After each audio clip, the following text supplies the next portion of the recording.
Okay, it's March 19th and we are at the Choice Field, and Terry has his EAA Bipe here, and we've flown it only a couple times before, and we took the Sato 90 twin out of it and put this Sato 125 single in it, and we changed glow drivers to a different brand of glow driver, and Tom's working on getting the radio set up right for the glow driver, and so it works correctly, but it's pretty cool. It's an EAA quarter scale Bipe, and we've got work to do on it. Terry put some combing on the cockpit, I see. Oh yeah. That looks real nice. Oh yeah.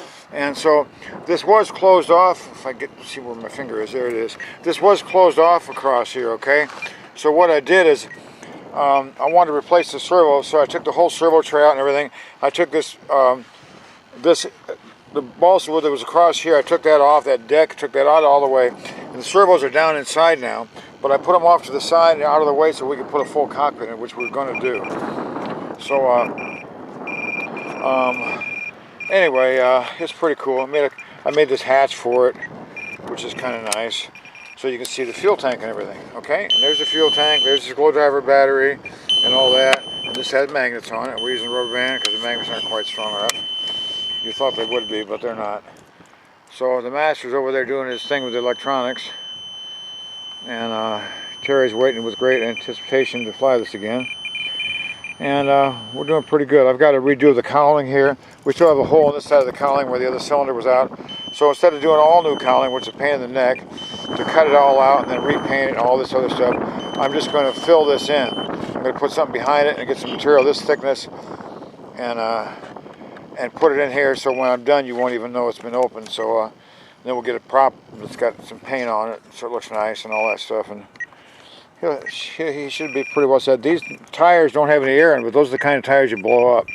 But the plane is light enough so that these tires work okay so far. So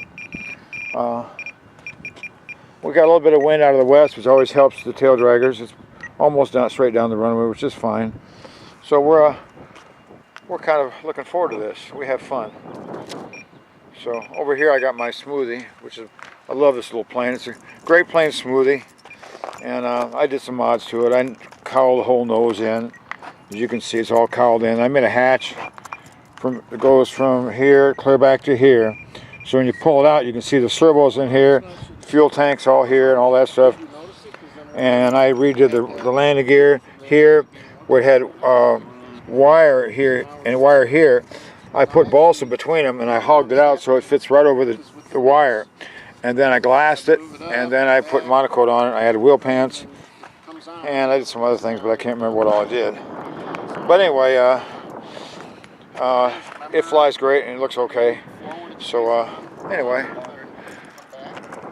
So if you have the idle the experts are... and you turn it off, it's not going over that pump. It's in the middle there. So I'm going to trick it out here. I turn the switch back on, and I'm going to mix it to itself to bring it down.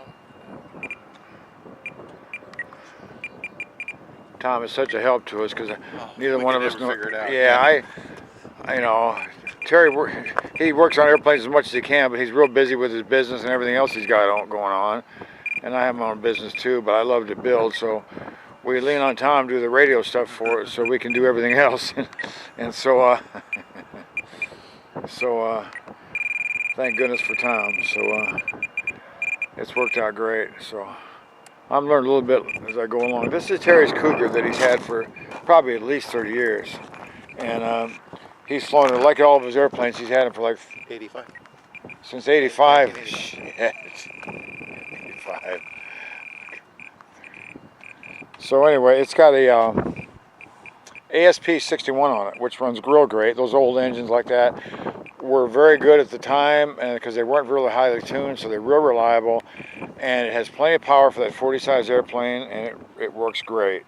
So I'm building Terry a Sig Cobra, which is just like a Cougar except it's 60 size, and I'm putting E-Flight retracts in it, and what else am I doing to it? Oh, the engine's going to be side mounted and some other stuff. So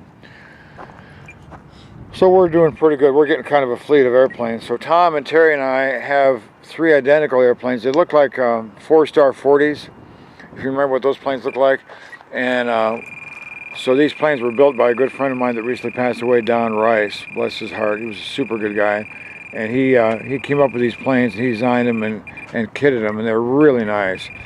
And these ones I got are framed up, but not finished, so we're finishing them up. And we're going to make the 3 of them real similar. They're all going to have 48 to 52 4-strokes in them. So it'll be kind of nice to fly all 3 of them together. That'll sound kind of neat, having three 4-strokes of that size together. So that's what we're up to. So I'll turn this back on a little bit later. Thank you.